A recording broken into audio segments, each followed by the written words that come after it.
Hello दोस्तों, सभी को नमस्कार। बड़ों का सम्मान, छोटों को प्यार। आज जो हम कक्षा 6 की एनसीईआरटी पढ़ रहे हैं, हिस्ट्री में हमारे अतीत में क्या क्या अध्ययन हुआ है, अतीत का विवरण किस तरह से था, और उसमें जो हमारा 8वां अध्याय है उसमें देखा अशोक एक अनोखा सम्राट जिसने युद्ध का त्याग किया। उसने युद्ध का त्याग इसलिए किया कि हमारी जो एनसीईआरटी है ना, ये बिल्कुल क्लियर माध्यम से समझाते हैं कि किस चीज़ से क्या क्या नुकसानें हो रही हैं और किस चीज़ से क्या क्या चीज़ें उनका फ़ायदा हो रहा है। तो ऐसा नहीं है कि ये उस टाइम की बात है कि उन्हें एनसीईआरटी में किस तरह से पहले विवरण था। तो ऐसा नहीं है कि ये उस टाइम कोई फ़ायदा या नुकसान का था, ये उस टाइम उनकी सोच थी कि किस तरह से वो इस काम को अच्छे से निभाते हैं। तो इसी में एक था अशोक। अशोक किसका पुत्र था? वो चंद्रगुप्त का पुत्र था बिंदुसार। बिंदुसार का पुत्र था अशोक।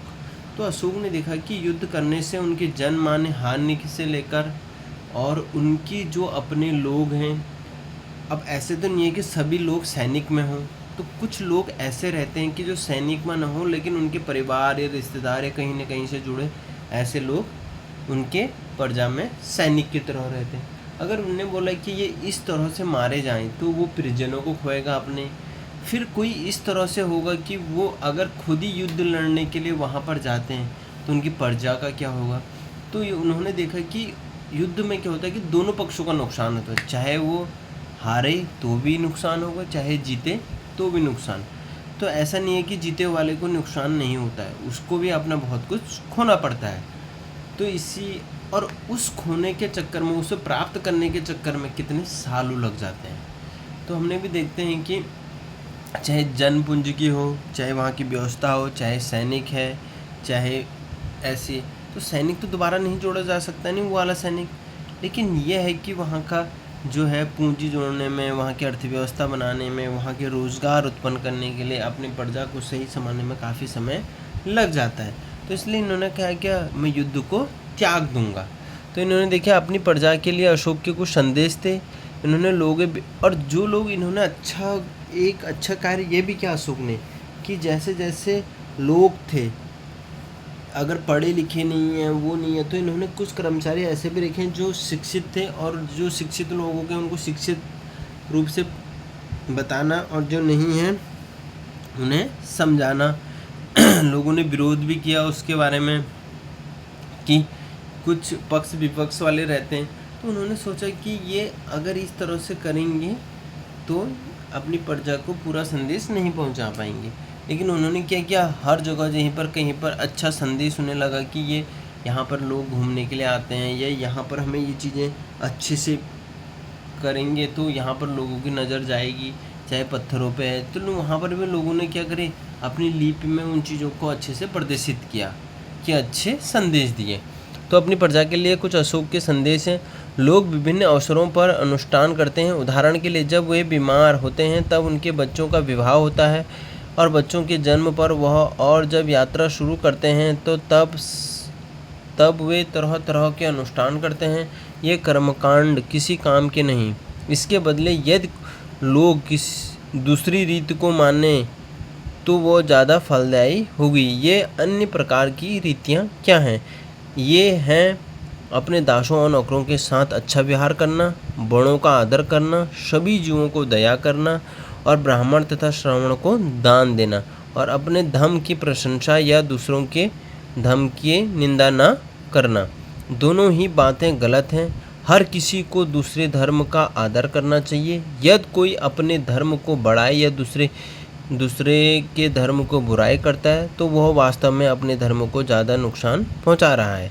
इसलिए हर किसी की कोई दूसरे धर्म के प्रमुख विश्वासों को समझने की कोशिश करते हैं हुए उनका आदर करना चाहिए। भारत के प्रधानमंत्री पंडित जवाहरलाल नेहरू ने लिखा है, उनके धर्मादेश आज भी हमसे एक ऐसी भाषा में बात करते हैं जिन्हें हम समझ सकते हैं और जिससे हम बहुत कुछ सीख सकते हैं। अशोक ने धर्म के विचारों को दूर दूर तक फैलाने के लिए अपने कुछ ऐसे प्रसंग दिए कि ये चीज़ें हों, और इन चीज़ों से ऐसा चीज़ें। अब इन्होंने क्या किया, अलग अलग चीज़ों से विवरण दिया। तो इन्होंने भी देखा कि इस तरह से वहाँ पर लिपियाँ हुआ करती थी, आरंभिक, ब्राह्मी, देवनागरी हिंदी, बंगाला, मलयालम और तमिल। तो इस तरह से वहाँ पर भाषा हुआ करती हैं। तो ये हिंदी के जो अक्षर हैं, ये एक अक्षर प्रदर्शित किया है कि इस तरह से। अब जो ब्राह्मी लिपि है वो आधुनिक भारत की ज़्यादातर लिपियों से पिछले सैकड़ों वर्ष में ब्राह्मी लिपि से उत्पन्न हुई हैं, और यहाँ आप अ अक्षर को अलग अलग भाषाओं की लिपियों में देख सकते हैं। अ में क्या होता है कि अलग अलग स्पष्ट रूप से दिख रहा है, क्योंकि हमने इसी भाषा में अनुवाद किया है। तो अन्यंत्र क्या होता है, मौर्य साम्राज्य के उभरने से थोड़ा पहले, लगभग 2400 साल पहले,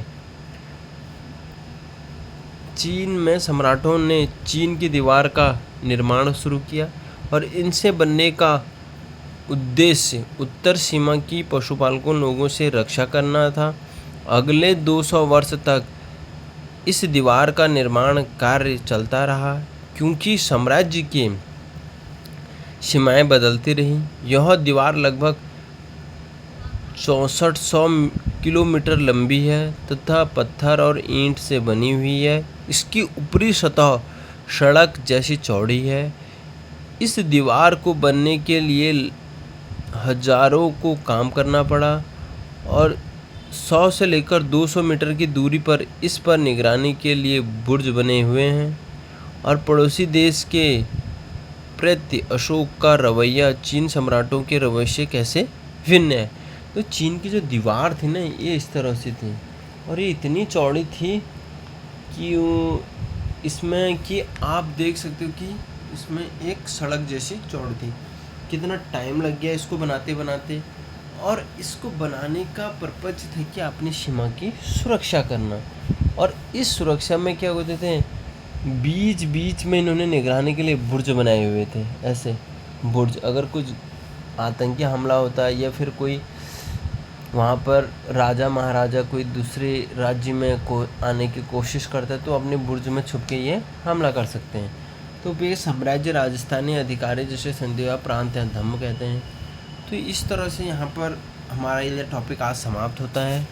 तो हमारा जो कल का ये मानचित्र है, देखो कैसे शासकों का ये रहा। काला सागर, देखो काला सागर हो गया, वेजेंटिया हो गया, रोम सा, ये किस तरह से तिब्बत, चीन, मंगोलिया, तो ये इस तरह से। और हिंद महासागर, बंगाल की खाड़ी, अरब सागर, फारस, अरब, ओमान से देखते हैं ना कितने बार हम चर्चा का विषय रहता है कि यहाँ से सामान जा रहा है इधर के लिए, भारत में आ रहा है। तो इसमें देखते हैं लाल सागर हो गया, देखो। तो इस तरह से यहाँ पर कि मैंने ये हमारे एक मानचित्र के रूप में भी प्रदर्शित किया गया, रेशम मार्ग, संयुक्त संपूर्ण व्यापारिक। तो आगे की बात हम देखेंगे कि कल कैसे कैसे ये चीज़ें हैं। तो लगभग हमने 2200 साल पहले मौर्य साम्राज्य का पतन हो गया। इसके स्थान पर साथ ही अन्य जगहों पर भी कई राज्यों का उदय हुआ। पश्चिमोत्तर तथा उत्तर भारत के कुछ भागों के करीब 100 साल तक हिंद यवन राजा का शासन रहा। इसके बाद पश्चिमोत्तर, उत्तर तथा पश्चिमी भारत का शक नामक मध्य एशिया लोगों का शासन स्थायी हुआ। इसमें से कुछ राज्य लगभग 500 वर्ष तक टिके रहे, जब तक कि शक और शासकों को गुप्त शासकों की पराजय नहीं मिल गई। अर्थात शासकों के बाद कुषाणों लगभग 2000 वर्ष पहले का शासन स्थापित हुआ। अध्याय में 10 में तुम कुषाणों के बारे में और अधिक जानेंगे। तो हमने देखा कि ये कुषाण हो गया, शक हो गया, हिंद यवन सिक्का हो गया, शक सिक्का हो गया, सातवाहन से, मतलब सिक्के की भी अलग अलग कहानी रही। अलग अलग राजाओं ने अलग अलग सिक्के को प्रदर्शित किया। इनका प्रदर्शित किया कि हम अगर साम्राज्य और राज्य संभाल रहे हैं तो हमारे करेंसी इस पर प्रतिष्ठित। कोई अपनी मूर्तियाँ बनाता था, कोई इसमें अलग सा जो फेवरेट चीज़ है वो बनवाता था, कोई अपने नाम छपवाता था। फिर मतलब ऐसे ऐसे करके कुछ ना कुछ इन्होंने अपने सिक्कों पर कलाकारी करी। मतलब जिस टाइम का शासक रहा, उस टाइम का इन्होंने अपने सिक्के, मुद्रा का लेन देन करने के लिए इस तरह से विवरण दिए। तो इस तो हम जो अब नेक्स्ट टॉपिक रहेगा वो रहेगा खुशहाल गांव और समृद्ध शहर। तो खुशहाल कैसे रहता है गांव, समृद्ध किस तरह से है वो शहर, तो इसके बारे में हम कल की चर्चा करेंगे। तो thank you so much, like and subscribe and share